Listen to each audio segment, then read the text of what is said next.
Hello everyone! Ayan, Merry Christmas po sa inyong lahat. And for today's video, ay tara at samahan niyo po magluto and yung mga ganap po namin ngayong Kapaskuhan. So, hindi na po kami masyado nagparaluto ng ibang ulam kasi usually lagi naman po namin naluluto kahit hindi Pasko.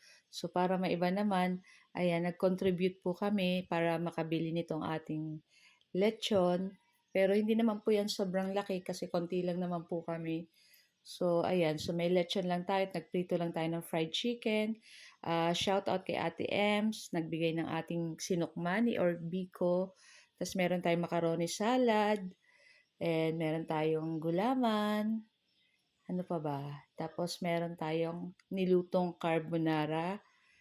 Ayan. So, before that, nung morning, bago tayo magluto, naglaro muna kami nitong parang exchange gift. Ayan. Aragawan, no, di ba? Pero lahat naman po ay makakakuha. So, yan po yung bago kayo magluto. Morning pa lang. O, di ba? Masaya talaga pag Pasko. Ayan. Tapos, ayan, after ng aming laro-laro, ayan, nagluto ako nitong pasta para sa ating macaroni salad. Sinama ko na rin dyan yung ating carrot. At palambot na rin ako nitong ating chicken breast kasi mamaya hihimay-himayin natin iyan para ilalagay natin doon sa ating macaroni salad. So, ayan na nga at nahimay-himay na natin. Tapos, meron na tayong tidbits pineapple, may sibuyas konti, tapos yung ating chicken na pig himay-himay, shredded chicken, tapos may pasas tayo, at pineapple tidbits. Tapos, ilagay na natin dyan sa ating macaroni.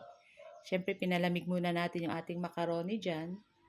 At pagkatapos, ayan, nilagay na natin lahat yung sangkap. Naglagay tayong konting paminta, tapos pickles, na relish, ayan. Tapos, lagay na natin yung isang sachet na malaki na mayonnaise. And then, ihalo-halo po natin iyan. Napakasarap ng ganitong macaroni salad. Tapos, lagay natin yung Nestle cream at lagay tayo ng konting condensed milk para may konting tamis-tamis.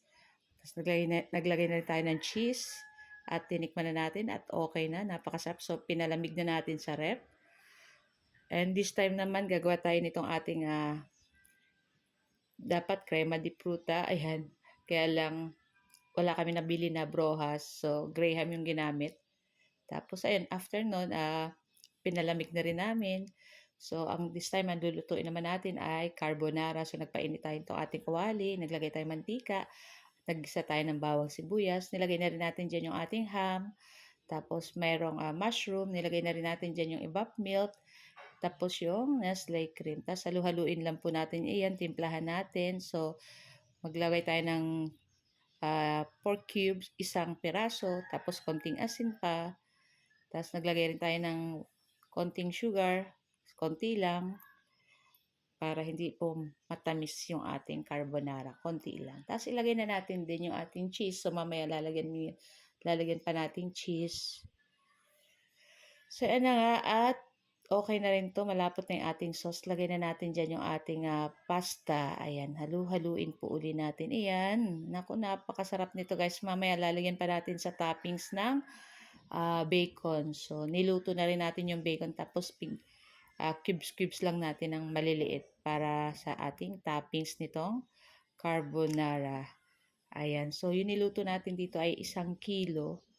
Tapos, ayan. Dapat medyo marami lang yung ham saka yung mushroom saka yung sauce para mas masarap. So, ayan ang luto na. So, ilagay na natin yung ating cheese na niyadjad. Tapos, ilagay na rin natin dyan yung ating pinakalas, yung bacon. Ayan. Kaya, napakasarap ng ganito, guys. Try nyo rin din pong lutuin. Ayan. Eh po ba, guys, ano po ang inyong mga handa? Ayan. Talaga yung ating inaabangan tuwing Pasko, yung Noche Buena. So, yun na nga at okay na itong ating napakasarap na carbonara. Ayan. So, ito lang pong aming video today. Thank you for watching. Bye!